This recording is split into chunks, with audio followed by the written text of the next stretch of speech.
Halo, welcome back to my video. Di video kali ini, kita akan coba membahas tentang how to become a successful leader. Check this out.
Bagaimana cara pemimpin dapat berkembang?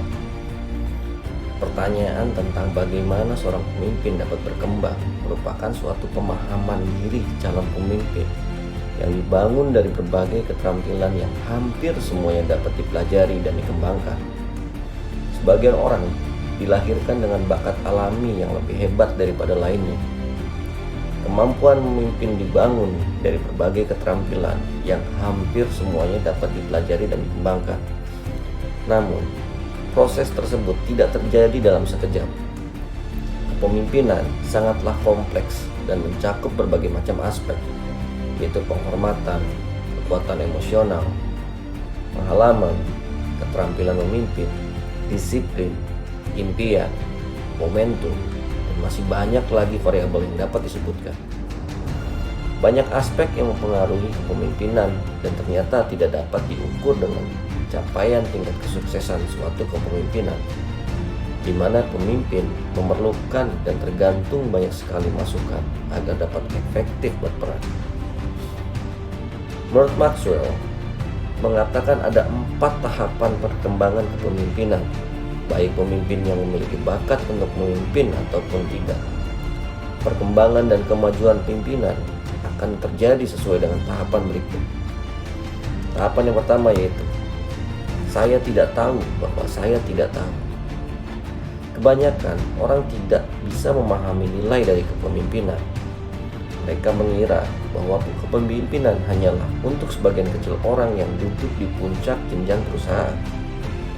Mereka tidak akan memahami peluang yang ada apabila tidak belajar bagaimana cara memimpin. Sayangnya, selama seseorang tidak mengetahui apa yang tidak diketahui, akhirnya tidak akan berkembang.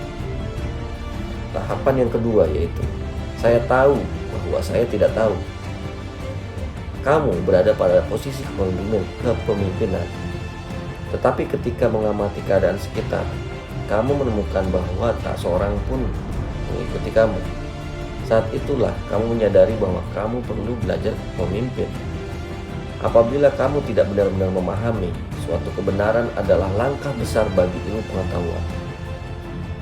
Pemimpin akan sukses dengan cara pembelajaran. Proses belajar yang terus terjadi adalah hasil dari disiplin dan pribadi dan ketekunan. Tahap yang ketiga adalah saya berkembang dan saya mengerti. Hasilnya pun mulai terlihat. Ketika mengetahui bahwa kamu tidak memiliki keahlian tertentu dan setiap hari kamu berdisiplin untuk mengembangkan diri dan dalam kepemimpinan, hal-hal menarik akan mulai terjadi. Tahapan yang keempat yaitu saya melakukan karena saya tahu. Di tahap ketiga, Anda bisa menjadi pemimpin yang efektif, namun kamu harus mempertimbangkan setiap langkah yang kamu ambil. Namun ketika mencapai tahap 4, kemampuan kamu memimpin jadi begitu saja. Itulah saat dimana hasilnya lebih dari harapan kamu. Namun satu-satunya jalan menuju ke sana adalah proses atau melalui proses dan membayar dengan utilitas. Ya, itulah tadi 4 tahapan dalam perkembangan dan kemajuan kepemimpinan. Yang pertama adalah tahap saya tidak tahu bahwa saya tidak tahu. Yang kedua adalah tahap saya tahu bahwa saya tidak tahu. Yang ketiga adalah saya berkembang dan mengerti. Hasilnya pun akan mulai terlihat. Dan yang terakhir adalah yang keempat adalah saya melakukan karena saya tahu. Ya, mungkin cukup sekian di video kali ini. So, don't miss it. Lanjut part berikutnya ya. Sampai jumpa. Bye.